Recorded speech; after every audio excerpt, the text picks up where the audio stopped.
research? Yeah, so my research is in the field of global constitutionalism, which is concerned with interrogating the extent to which we can find constitutional norms such as democracy, human rights, the separation of powers, constituent power within international law and global governance. And in particular, I have kind of two methods, I guess, that I use to interrogate that space of global constitutionalism. One of them is feminist approaches, and the other is drawing on law and humanities research to think through alternative ways of conceptualizing these constitutional norms. Yeah, so global constitutionalism draws very heavily on constitutional theory. And within comparative constitutionalism, a lot of feminists have been working on critiquing constitutional norms from feminist perspectives. So thinking about women's rights within different constitutions around the world. Now, when you look at global constitutionalism as a scholarship, as a body of scholarship, it somewhat ignored all that work that feminist constitutional scholars had been doing. And so in my work, and I work very closely with Professor Aoife O'Donoghue at Queen's University Belfast, we thought, well, actually, in order to think through constitutionalism at this global level, we should really be taking with us the feminist critique that has been so prominent within comparative constitutional work.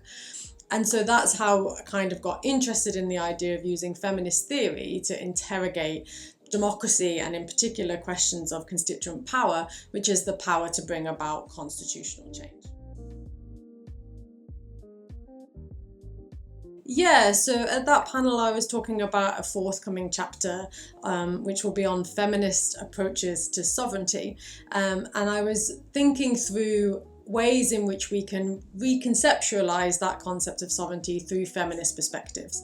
So rather than just asking ourselves, where are women as sovereign actors within global governance? Can we actually use theories from feminist theories to really interrogate what it means to be a sovereign? What are the rights, privileges and powers that a sovereign has? And how should sovereignty be exercised?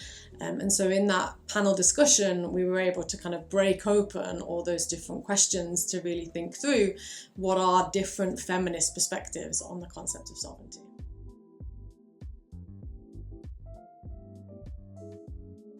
I think the event was fantastic, actually. It opened up so many different avenues for my own research and it brought to light so many different questions. I think what was fantastic about the event was that it is interdisciplinary, bringing together scholars from across the centre, which meant there were international relations scholars as well as political theorists, political philosophers, and also lawyers and legal historians. I think what was great as well was that it wasn't just academic researchers. The centre is open to students, both in kind of doctoral students as well as master's students as well. And so it was really wonderful to hear their questions and to be able to engage with the ideas of feminist sovereignty from these very, very different and broad perspectives. There's so many challenges for global governance.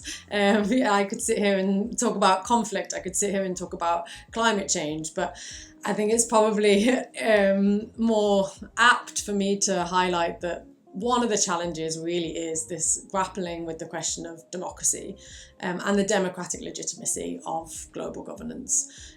Within my own research and also collaborative research with Kavi Abraham at Durham University, we've been interrogating what does democracy mean within global governance. Very often there are these kind of adverts for the idea that global governance is increasingly participatory. You've got civil society actors, non-state organisations, or non-state government organisations, NGOs, that are participating on behalf of these different groups of people. And yet actually when we start to interrogate that, it's a participatory model of democracy for a start.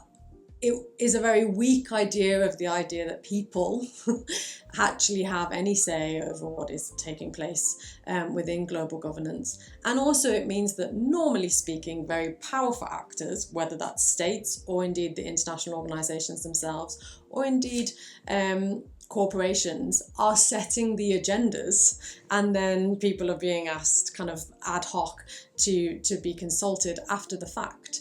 And so I think in terms of the challenge for democracy and global governance is to really think about this alternative question of constituent power. Do people actually have power to bring about constitutional, fundamental change within the way that we see global governance as being established and set up?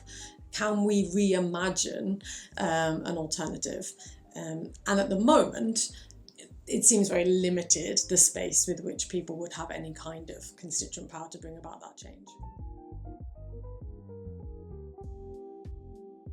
Oh, absolutely. I think what was important about the research discussion event was that you had a chance to read a paper in advance. So that firstly meant that you had space to develop your own questions and to think through your approach to that topic.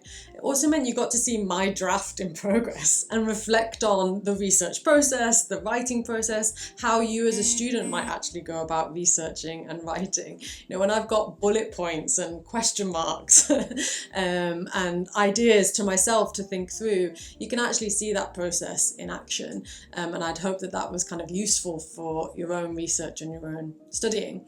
And I think what was also really lovely about the event and why people should participate was that opportunity to network, both with each other across different courses that students are taking across different levels, but also with the staff members and with the members of the centre. People were able to ask questions and to look for reading and looking for suggestions as to where to take their research next and where to take their dissertation topic, for example. And so it was a really wonderful, supportive, inclusive space, and I would encourage people to participate going forwards.